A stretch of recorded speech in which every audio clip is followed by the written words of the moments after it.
Welcome to శోభాస్ kitchen అండి. ఈరోజు మీకు స్పెషల్గా గ్రీన్ చికెన్ చేసి చూపిస్తున్నాను. దానికి కావాల్సిన ఇంగ్రీడియంట్స్: బాదం, గసగసాలు 1 స్పూను, మంచిగా నీట్గా కడుక్కున్న కొత్తిమీర, పుదీనా, పచ్చిమిర్చి.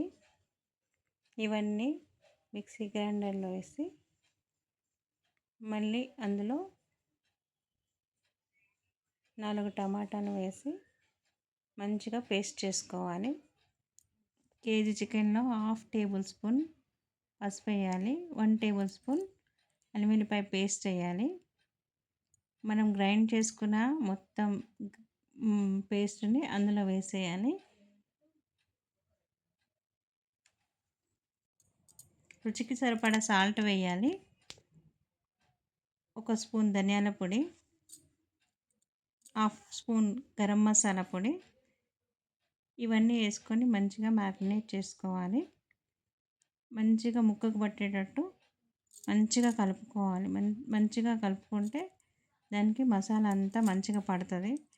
ఆ మసాలా పడితే ముక్క టేస్ట్గా అవుతుంది అన్నమాట. ఈ మసాలా అంతా కలిపిన తర్వాత ఒక అరగంట అలా నానబెట్టి పెట్టుకోవాలి. కడాయిలో 2 టేబుల్ స్పూన్ ఆయిల్ పోసి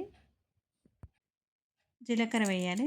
జీలకర్ర వేగిన తర్వాత మనం మ్యారినేట్ చేసుకున్న గ్రీన్ చికెన్ని మొత్తం అందులో వేసుకొని మంచిగా మొత్తం వేసేసుకున్న తర్వాత కలుపుకోవాలి. హై ఫ్లేమ్లో పెట్టాలి. హై ఫ్లేమ్లో పెట్టి 5 నిమిషాలు అలా ఫ్రై చేసిన తర్వాత మంచిగా మసాలా కలుపుతూ ముక్కలు మంచిగా కలుపుతూ ఉండాలి. హై ఫ్లేమ్లోనే పెట్టాలి.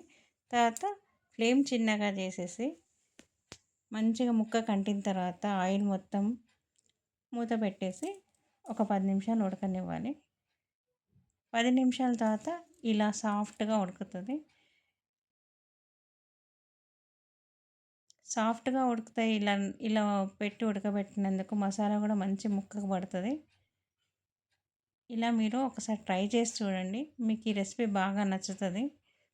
ఎప్పుడూ ఒకటే వెరైటీ కాకుండా ఇలా చేసి చూసుకోండి. చాలా టేస్టీగా ఉంటుంది. చాలా సూపర్గా ఉంటుంది. Thank you for watching.